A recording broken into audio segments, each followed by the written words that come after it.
Hello friends, मैं हूं डॉली और मेरे चैनल में आपका बहुत बहुत स्वागत है। तो आज मैं आपको बताने वाली हूं कि आप घर पर बहुत ही आसानी से चने का सत्तू कैसे बना सकते हैं। हम इसका यूज़ कई चीज़ों में करते हैं, जैसे कि हम इसका शरबत बनाते हैं। तो गर्मियां शुरू हो गई हैं, तो गर्मियों में इसका जो शरबत होता है बहुत ही फ़ायदेमंद होता है। या फिर हम इसका पराठा भी बना सकते हैं और हम इसको लिट्टी बनाने में भी यूज़ करते हैं। तो अगर मेरा ये वीडियो पसंद आए तो इसे लाइक ज़रूर कीजिए और ज़्यादा से ज़्यादा इसको शेयर भी करें और मेरे चैनल को सब्सक्राइब करना तो बिल्कुल ना भूलें। तो चलिए बनाना शुरू करते हैं। तो चने का सत्तू बनाने के लिए मैंने यहाँ 250 ग्राम के करीब चना ले लिया है। तो ये भुना हुआ चना है। अब इसका जो छिलका होता है इसको हम हटाएंगे। तो जो छिलके आसानी से निकल जाएंगे उनको हम हटा देंगे और जो आसानी से नहीं निकलेंगे उन्हें हम रहने देंगे, क्योंकि बाद में हमें इसको पीसने के बाद में छानना ही है। तो बहुत से लोगों का ये कहना होता है कि जब वो इसके छिलकों को हटाते हैं तो उनके हाथ गंदे भी हो जाते हैं और हाथों में हल्की सी चुभन भी होती है। तो इसके लिए मैं आपको बहुत ही आसान सा एक तरीका बताने वाली हूँ कि आप एक किचन टॉवल ले लीजिए और उसमें सारे चनों को डाल दीजिए। ये तरीका बहुत ही ज़्यादा आसान है, आप ज़रूर इसको फॉलो कीजिएगा। और इस तरीके से हम इसकी एक पोटली बना के तैयार कर लेंगे। अब पोटली बनाने के बाद में हम इसको दूसरे हाथों से रगड़ेंगे। तो धीरे धीरे हम इसको मसलते जाएंगे, जिससे कि जो सारे छिलके हैं बहुत ही आसानी से निकल जाएंगे।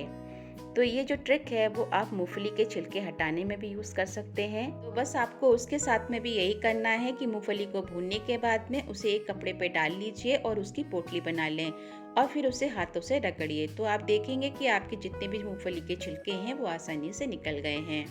तो हम चेक करते हैं कि हमारे जो चने के छिलके हैं वो निकले हैं कि नहीं। तो सारे जो छिलके हैं वो आसानी से निकल चुके हैं। तो चलिए अब हम छिलकों को अलग कर लेते हैं। तो यहाँ मैंने एक पूरी तलने वाली छन्नी ली है।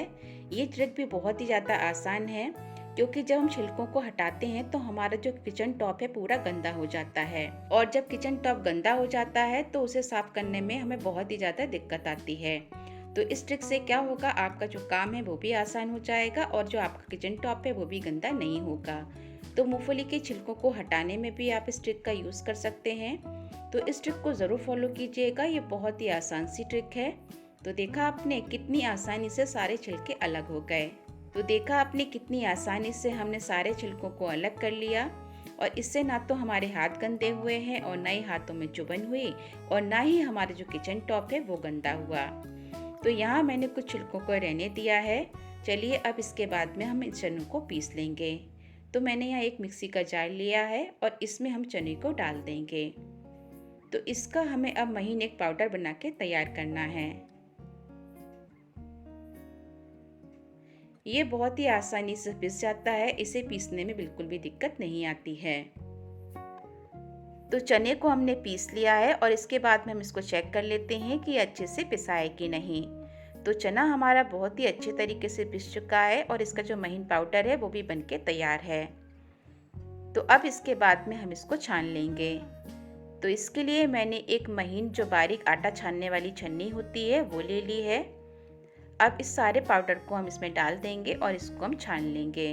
तो आप भी जब भी चने का सत्तू बनाएं तो उसको एक बार पीसने के बाद में बारीक छन्नी से ज़रूर छान लें, क्योंकि कभी कभी क्या होता है इसका जो छिलका होता है वो रह जाता है और जब भी आप इसकी कोई भी डिश बनाएंगे तो वो उसमें चला जाएगा और खाते समय जब वो मुंह में आएगा तो वो अच्छा नहीं लगेगा।